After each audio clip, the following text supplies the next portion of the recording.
presented by बत्ती के मोमबत्ती मोरा मोमबत्ती मोरा छोटे छोटे सखी DJ संतोष। बत्ती के मोमबत्ती मोरा मोमबत्ती मोरा संगम रिकॉर्डिंग स्टूडियो चकरमनिया।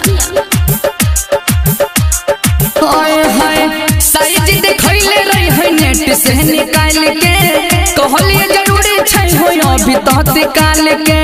कहलिए जरूरी छै हो अभी तत्काल। हाय हाय साइज देखैले रही है नेट से निकाल के कहलिए जरूरी छै हो अभी तत्काल के ललके अंगूर बांगूर मारल छै हे मोती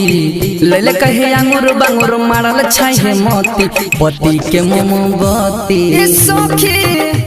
पति के मोमबत्ती मोरा छोट छोये सखी पति के मोमबत्ती मोरा छोट छोये सखी पति के मोमबत्ती मोरा छोट छोये सखी पति के मोमबत्ती मोरा छोट छोये सखी DJ संतोष। पति के मोमबत्ती मोरा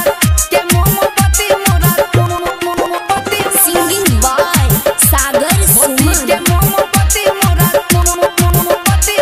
छोटे छोटे सखी भारी समस्या छै होय छै न हाल है तनिए देर में उ जाय छै पिघल है तनिए देर में उ जाय छै सखी भारी समस्या छै होय छै न हाल है तनिए देर में उ जाय छै पिघल है हंस पड़ोसी तना मारे टोला पति हंस पड़ोसी तना मारे टोला पति पति के मोमबत्ती सखी पति के मोमबत्ती मोरा छोट छोये सखी पति के मोमबत्ती मोरा छोट छोये सखी पति के मोमबत्ती मोरा छोट छोये सखी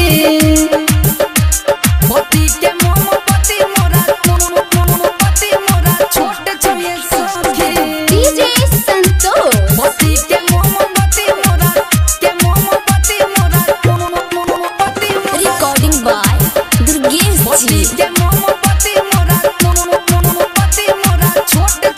आय हाय बुद्धि न छै साफ छै बेकार है खाए से पहले करे छै ढेकार है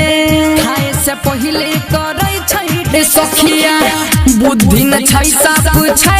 बेकार है खाए से पहले करे छै ढेकार है संगम रंदिर पन जिंदगी अब कटी सागर सुमन दुर्गे से अब डटी पति के मोमबत्ती सखी पति के मोमबत्ती मोरा छोट छोये सखी पति के मोमबत्ती मोरा छोट छोये सखी पति के मोमबत्ती मोरा छोट छोये सखी संगम रिकॉर्डिंग स्टूडियो चकरमनिया।